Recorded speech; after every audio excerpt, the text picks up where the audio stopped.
आज हम मनन चिंतन करेंगे संत लूकस का सुसमाचार अध्याय 9 पवित्र वचन 22 से लेकर 25 तक। उन्होंने अपने शिष्यों से कहा, मानव पुत्र को बहुत दुख उठाना होगा, नेताओं, महायाजकों और शास्त्रियों द्वारा ठुकराया जाना, मार डाला जाना और तीसरे दिन जी उठना होगा। इसके बाद यीशु ने सबों से कहा, जो मेरा अनुसरण करना चाहता है वह आत्मत्याग करे और प्रतिदिन अपना क्रूस उठाकर मेरे पीछे हो ले। जो अपना जीवन सुरक्षित रखना चाहता है वह उसे खो देगा, और जो मेरे कारण अपना जीवन खो देता है वह उसे सुरक्षित रखेगा। मनुष्य को इससे क्या लाभ यदि वह सारा संसार तो प्राप्त कर ले, लेकिन अपना जीवन ही गंवा दे या अपना सर्वनाश कर ले। प्रभु का पवित्र सुसमाचार। हे ख्रिस्त, तेरी स्तुति हो। प्रभु यीशु ख्रिस्त में प्यारे भाइयों, प्यारी बहनों, कल हमने पवित्र राख बुधवार मनाया। हमारे माथे पर राख मल करके पुरोहितों ने कहा कि हे मनुष्य, तू मिट्टी है और मिट्टी में मिल जाएगा, या फिर पश्चाताप करो और सुसमाचार में विश्वास करो।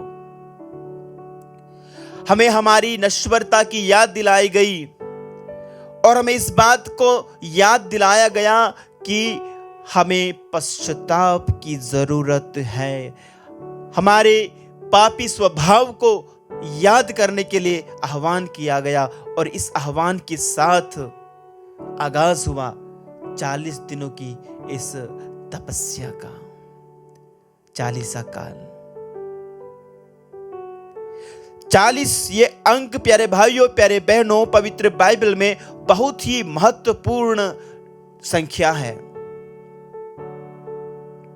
उत्पत्ति ग्रंथ में 40 दिन और 40 रात की बारिश हुई और एक नई शुरुआत हुई। तो ये 40 दिन 40 रात का ये समय एक नई शुरुआत का समय है। पवित्र बाइबल में बारंबार ये 40 दिन की जो प्रार्थना होती है, 40 दिन जो होते हैं, वो तैयारी का समय है और एक नई शुरुआत का समय है। प्यारे भाइयों, प्यारी बहनों, हम देखते हैं कि इजरायली लोग प्रतिज्ञा देश में प्रवेश करने के पहले 40 वर्षों तक मरुभूमि में घूमते हैं, एक तरह से तैयारी करते हैं।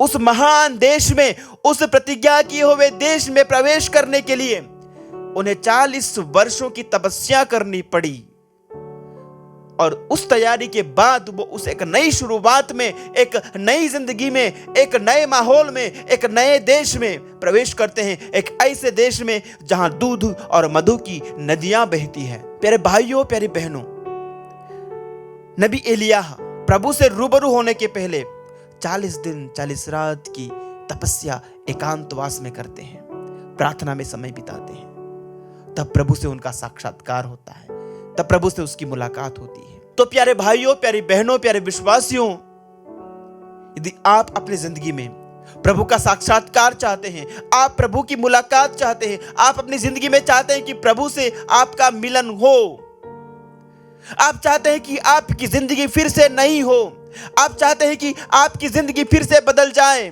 आप चाहते हैं कि आप एक नए प्रतिज्ञा देश में प्रवेश करो, आप उस स्वर्गीय प्रतिज्ञा देश में प्रवेश करो, तो जरूरी है, इसके लिए आवश्यक है प्यारे भाइयों, प्यारे बहनों, तैयारी की। प्रभु यीशु ने अपनी सेवकाई का प्रारंभ करने से पहले 40 दिन और 40 रात तपस्या की, तैयारी की, और यही प्रभु आज हमें आह्वान करते हैं कि हम भी उनके पुनरुत्थान में सहभागी बनने के लिए, उनके पुनरुत्थान की महिमा में भागीदार बनने के लिए अपने आप को तैयार करें। और पवित्र कैथोलिक कलीसिया ने प्यारे भाइयों, प्यारे बहनों, ये 40 दिन हमें प्रदान किए हैं उस तैयारी के लिए, उस नई शुरुआत करने के लिए, उस नए युग में प्रवेश करने के लिए, उस नई जिंदगी में प्रवेश करने के लिए ये हमारे लिए मौका है, यह हमारे लिए समय है। हम इसे जाया ना करें, हम इसे ऐसे ही ना गवा दें।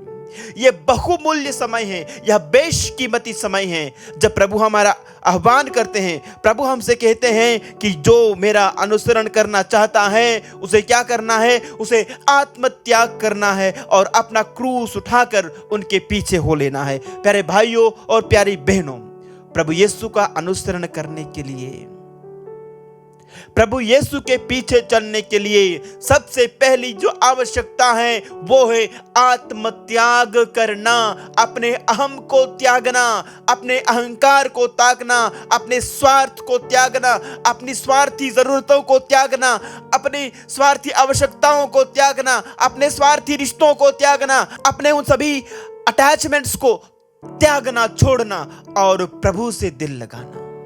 सारी सांसारिक चीजों को, संसार के प्रति अपने प्रेम को, संसार के प्रति अपने मोह को त्यागना, छोड़ना, अपना दिल प्रभु को देना और फिर अपना क्रूस उठा करके उनके पीछे चलना। एक दिन का क्रूस नहीं, ये एक दिन की कोई घटना नहीं, ये प्रतिदिन का हमारा एक कमिटमेंट है, ये प्रतिदिन का हमारा एक समर्पण है। हर रोज हमें ये क्रूस उठाना है और बिना क्रूस के मुक्ति नहीं हो सकती। प्यारे भाइयों, प्यारी बहनों, इस बात को अपने दिल के ऊपर लिख के रख लीजिए। बिना क्रूस के, बिना त्याग के, बिना तपस्या के उद्धार नहीं है। प्यारे भाइयों, प्यारी बहनों, इसलिए प्रभु कहते हैं कि जो अपने जीवन को सुरक्षित रखना चाहता है वो उसे खो देगा।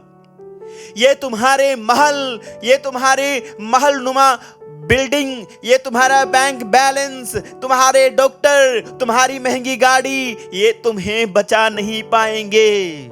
ये हमारे जीवन को सुरक्षित नहीं कर सकते। ये झूठी सुरक्षा है। राजमहलों से भी इस शरीर से प्राण निकल जाते हैं।